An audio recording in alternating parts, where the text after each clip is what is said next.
Bye. Love you.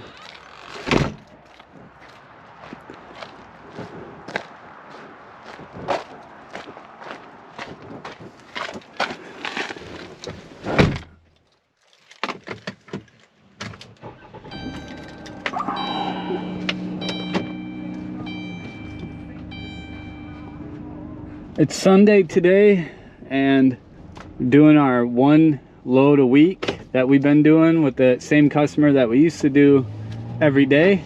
And as you've seen in my last video, I went door knocking. I said to heck with this spot market freight that these brokers are trying to pay freaking pennies on the dollar and making us go broke. So I said, screw that. I can't do that or I'll go out of business. Tuesday or Wednesday, I agreed to a load. This week's gonna be kind of slow with the flowers because they're literally just starting for the season, but they're gonna be super busy after this week. So they sent me over the load list, and a lot of them were going to like Southern Illinois and even a bunch of other places like out of state. So I don't really go that far anymore because I have a day cab. I could go buy a sleeper, but it's not worth it to me right now. So we should be starting that Tuesday or Wednesday, that flower load. So I'll make a video about doing that and see how it goes. The flower loads that I used to do were all using their trailers. So obviously I had to have non-owned bobtail insurance, which is no problem at all. I had to use a lift gate on their trailers. Like I would go around to Myers, Aldi's, and Home Depot and Lowe's, and I'd go to the customer and I'd lower the tailgate and I'd unload by hand all the flower, they like flower carts. They're big old tall flower carts, and you just roll them off to the tailgate. It takes a while, and you'll definitely work up a sweat, but I like it. I didn't mind it. And then you got to take back empties. With this customer, it's not that way. I'm actually going to use my own trailer. I could use theirs, but I said I'd just use mine because I'm used to my trailer. Spot market has gone way below contract freight, and it's just nasty out there, man. If you run your business solely on the spot market, it's just bad out there. I hope any of you who are watching, if you survive primarily on the spot market, which is what I used to do when I was over the road, and even when I was local I did, until I found this last customer. If any of you are trying to survive out there, trying to eat, trying to feed your families, and you can't because the spot market is freaking dead, man, just go door knocking like I did. It sucks. You got to suck up your pride, but look, it's your business. You know what I mean? Like, no one else is gonna go out and get those customers for you. You got to go get them, and the worst they can say is no. But it is these moments right here that we're going through right now, you know, this downturn in trucking, when the rates are just plummeted and none of us are really eating very good.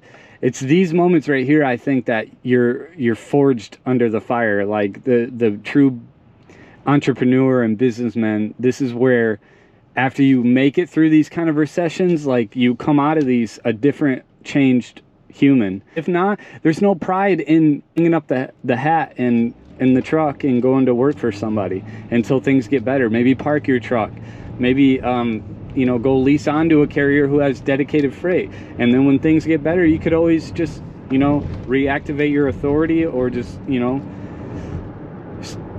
start things back up again. All right, I'm at the truck now. I'm gonna go start her up, let her warm up, get that oil and coolant and everything, all them fluids running through this beast, and then try to make sure I get everything. Stopped at Arby's and got some food because I'm not gonna probably have time in Coopersville. Water. Oh, she didn't start as good today, but probably because it's a little cold out. All right, now we're gonna go park the car and come back in and take off. Got my brakes set or applied. I didn't have it in gear though. I was wondering, it was like acting like the brakes were still set. See, this is where it gets tricky, where a four-wheeler's parked right here. If I was in a sleeper, I might not have enough room to clear that truck behind me, but thankfully I do. So I'll just go straight out here a little bit and watch my trailer on both sides, and we're definitely going to clear it. But like I said, if I was in one of these sleeper trucks, that might have been hard. And then those people are usually inside eating McDonald's, so you'd have to go rudely interrupt their meal and say, hey, could you please move your car so I can not lose my job? All right, so we're heading to Fruitport. It's 38 miles. I was actually just watching that video that I just uploaded. I like to watch them just to make sure. I like the videos I do, and I just like to see if I did wrong on anything, if anything needs to be edited or corrected. I jacked that up, man. Gosh dang, man. Rookie grinding those gears, baby. And then because of that, we hit the yellow light. I'm kind of pushing it on time. It says I'm gonna arrive there at 6:48 p.m. so no bueno. Today's just a Lapeer run. It's my local customer that I just lost all the daily routes with to a competitor or to a bigger guy, but they still give me one a week every Sunday. And then tomorrow, probably Tuesday or Wednesday, I'm gonna start the flower loads. So I'm gonna do a video on how that goes. They may start going into Chicago. The first one I think that I agreed upon is with a flower company, nursery, greenhouse, whatever you want to say. And so I'll just basically go there at 4 Mile Road, pick up probably early in the morning, and then I'll have like 5 stop, or I think it only has a few stops, and it goes to Saginaw and somewhere else over there, maybe Port Huron, Saginaw and Port Huron, and then come back empty. We'll see how that goes. Usually they're pre-loaded, but sometimes you have to go into their facility and load all your carts onto your trailer. And the way I used to do is I had to offload all of those carts onto at the customer location, and so you'd have like 5 to 10 stops, and you just drive 20 miles, then you use the tailgate, and you bring the flower carts to the rear of your trailer, and then you put them on the tailgate, and then you bring the tailgate down, and then you push them to wherever the customer wanted them. Then you get your paperwork signed, and you pick up any empty racks, and you bring them back to the facility. And that was basically it. They were long days, and you definitely got your butt off. It's not like drive-in freight like this right here, auto parts, where I'm literally just going there. They're gonna load me, probably take a half an hour to load me, hour. It's no touch freight, and you don't have multiple stops. It's literally one pickup, one delivery, and then come back empty. So it actually pays better than the flowers, but you know, I lost the dailies. So, you know, all good things sometimes come to an end, and you just got to be versatile. You got to be ambitious and go out there and try to like push yourself to just not sit there and squawk about losing a, you know, it sucks and it hurts the pocketbook and the pride, and the, you know, it's sad, but just got to do what you got to do, man. You know, life happens so quickly, and it's a blessing this life have. You just gotta, I try to tell myself that every day, you know, when bad things happen, just, dude, it always could be worse, and just enjoy every second you breathe, you know.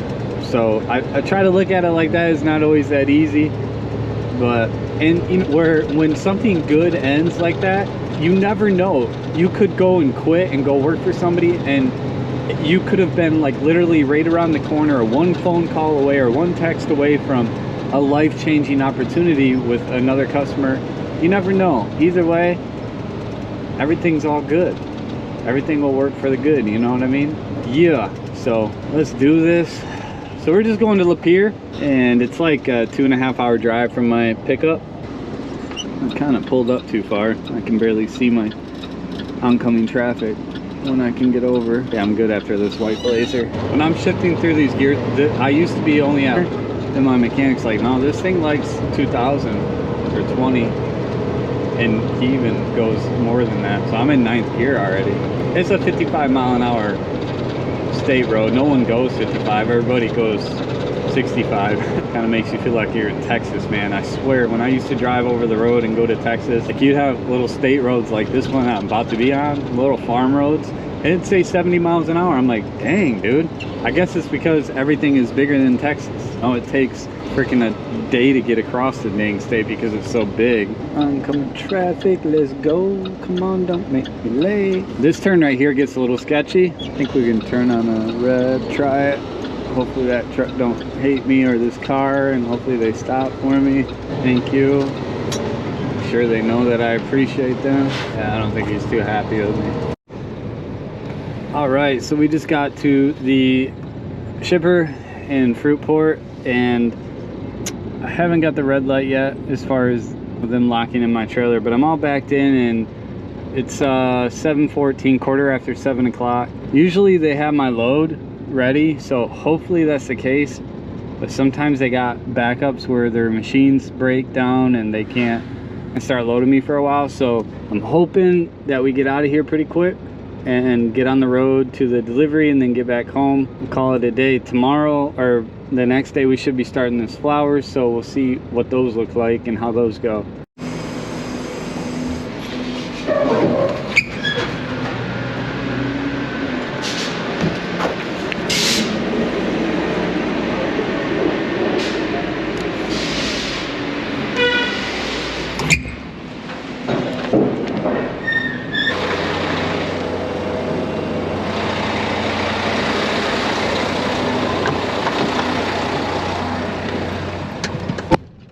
Alright, so great news. I go in there and she told me that it's all ready. And we got, it says 22 containers, but it's actually 11 containers. It's always half. For some reason they do it like that. I have no idea why. They double them up.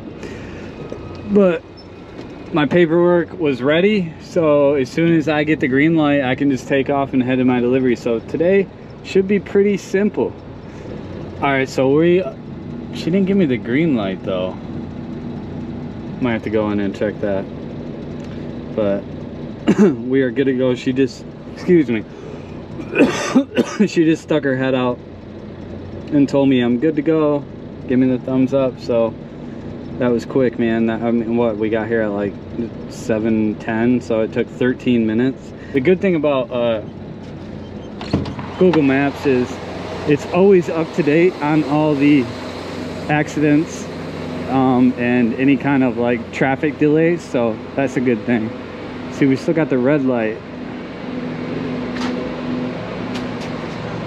I'm actually gonna go in and check that dock plate lock, because I've ripped off my ICC bumper, my rear bumper on this trailer twice, not once but twice.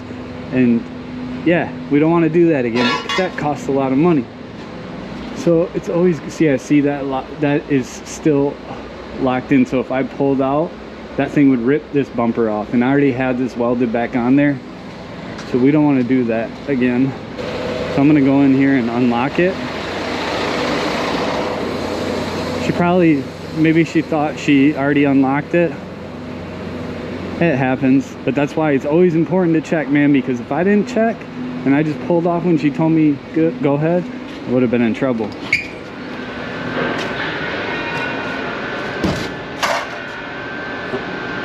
Release. All right, let's see. So now we got the green light. Now it should be unlocked. All right, see, now it's unlocked. That's a good deal.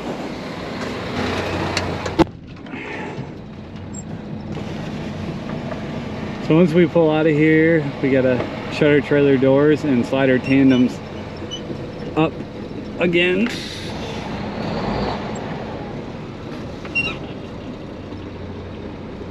We got our air pressure up so we can slide them now.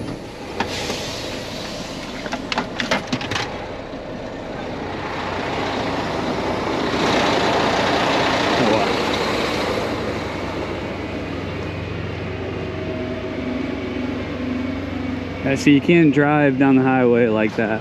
They'll pull you over and you'll get in trouble. We don't want that. Yay, it's unlocking. Grease helps.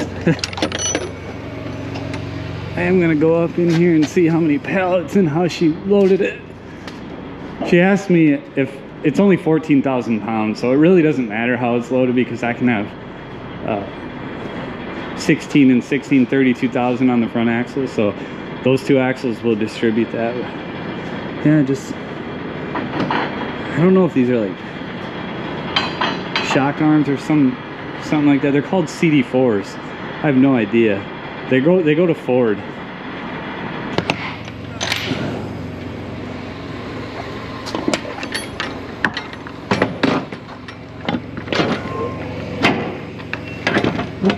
It's like a gun, like a speed trap laser. The cops do. Shoot.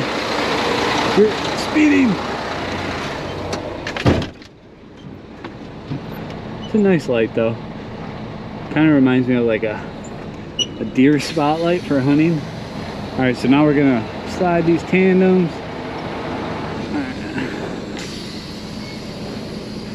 I always try to not have to get back out and manually force the pin. So he's there.